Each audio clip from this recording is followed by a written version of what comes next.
Hey everybody, Max coming here. It's the Liquid Podcast. It's not too long. I'm back in America. I'm in my old room right now, my childhood room that I grew up in. Outside there's a little fountain. I don't know if you can hear it. It's always making noise when I'm trying to sleep. It's not so bad though because it's like constant, so it's like you kind of drown it out or whatever. Kind of hypnotizes you. It doesn't really bother me that much. I kind of feel like my voice is echoing a little bit in this room. It's kind of empty. There's not much. I'm looking around. There's like a bed. I got a bed. I got a desk. Got a blanket. Some friends. That's it. That's all I got. Man. The plane ride over here, that was interesting. I got to the airport. My bus was kind of late, stuck in traffic. I got to the airport 5:15. My flight was leaving at 6:30, and of course they tell you to get there.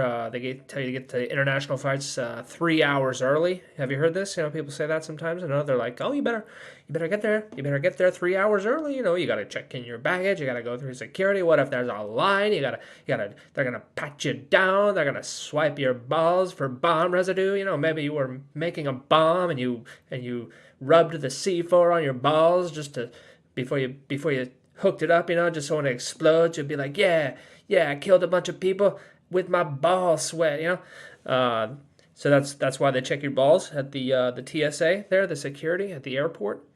So anyway, I got there at 5:15, and my flight left at 6:30, and it only took me about 40 minutes to get to the gate from the time I walked in. And didn't have any problems too much. I had 1,000 yen left, and I was thinking about getting a beer or something, but the beer was like 700 yen, and I was like, well, maybe I'll just keep this 1,000 yen, little keepsake, little cute little keepsake. Hold on to it. It'll remind me every time I look at it. It'll remind me of my adventures in Japan, And so that was about it. And then when I got on the plane, I give the lady my boarding pass. She scans it, and a little scanner thing says like unable to board. And I was looking at that, and I was just like, "Oh, motherfucker, what's going on?" And she's like, "Oh, congratulations, you've been selected for extra security screening." They're like, "Oh, you've been randomly selected for extra security screening. Lucky you." And so I go over there, and it's the TSA. They're in Japan. It's the American TSA. They've spread. It's international now, man. It's not just in America where they touch your balls.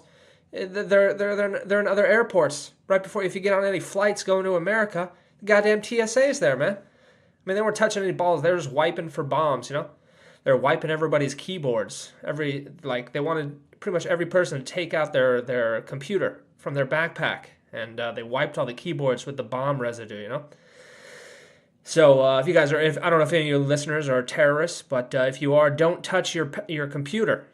Don't touch your computer, because that's how they'll catch you. I don't know who the fuck thought that. Some bureaucrat at the TSA is gonna be like, well, how are we gonna catch these guys? Oh, I got an idea. We got this bomb residue sensor, and we're gonna rub it on everybody's computer.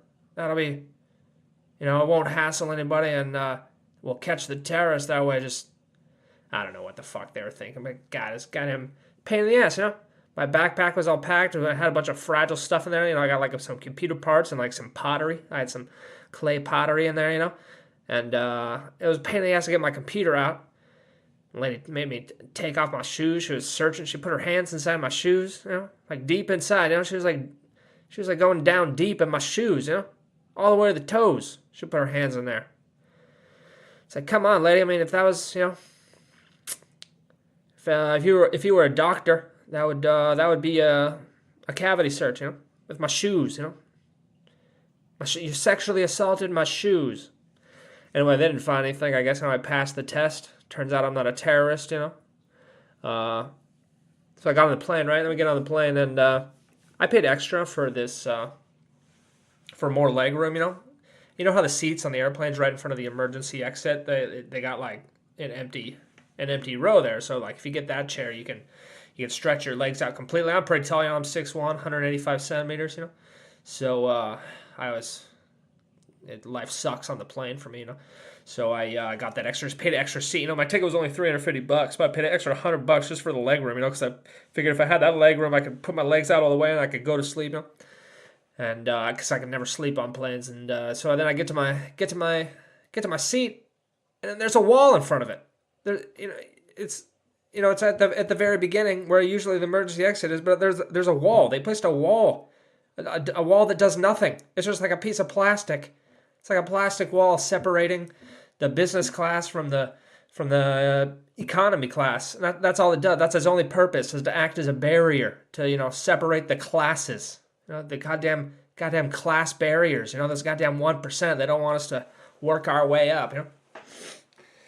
I remember when I was passing the first class, there was some young guy. There's some couple young guys in there, maybe in their 20s, wearing sweatshirts, and I was just looking at him. I was like, "What the fuck are you doing in first class, man? You're not even wearing a suit. What are you, some goddamn Silicon Valley billionaire or whatever?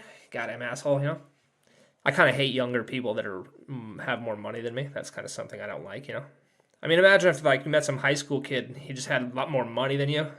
Wouldn't that piss you off? It pisses me off, Anyway, so I get in my seat. There's still a little extra leg room, but not as much as I had thought there would be.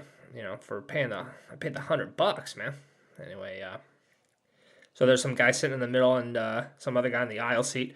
Then right before the plane takes off, so we're on the left side of the plane, and there, there's 3 rows in the plane. Really, there's the center row and then the left and the right. And we're on the left side. I'm in the window seat. One guy in the middle seat, another guy in the aisle seat. And then some lady comes by and she's like, "Oh, the middle section's empty, so you can move over there if you want." And the aisle seat guy's like, "Oh, okay." So he moves over. He moves over to the center section. And the middle guy, well, he doesn't move. I'm just looking at him.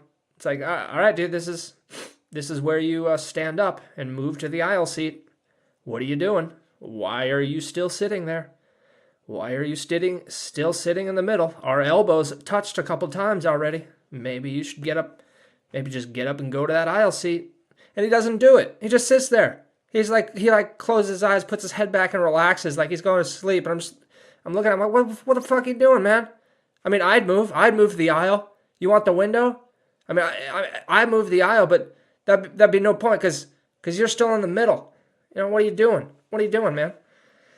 Oh, God. So anyway, he never moved the whole flight. One time he went up to go to the bathroom, and I was like, "Oh, maybe he'll move to the open seat. It's open, so we won't. We've already bumped elbows like 5 times now." And it's like, then he came back for the bathroom. He sat right back down in the middle. It's like, oh my God, this fucking moron. Then they served us the meals, and since we're in that beginning seat, you don't have a chair in front of you, so the tray comes out of the shoulder thing next to you, and so we were taking that out, and that was a big pain in the ass. I probably bumped into him like 3 more times taking that out. He still sat there, Goddamn asshole.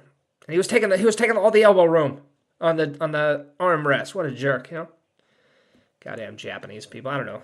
He might not have been Japanese, but he was a fucking little bitch.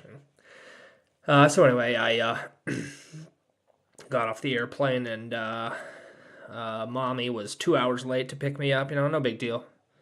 She, I don't know what she was doing. She was a little busy, so I just kind of hung out in the airport.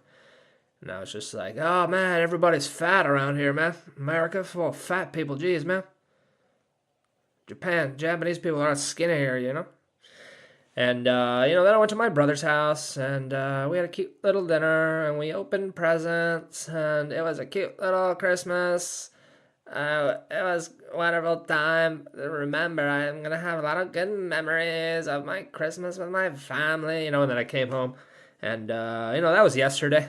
And, yeah, today, I just kind of unpacked, just kind of did little chores around the house, And I'm still pretty tired, pretty jet lagged, It's only 9 o'clock. I think I'm going to go to Betty Boopers pretty soon here, I got to catch up on my sleepy weepy because I couldn't sleep at all on the plane, Goddamn plane was, goddamn guy was bumping into me, no leg room, paid $100 for that shit. Anyway, that was 3 minutes. Thanks for listening, man. We'll see you tomorrow.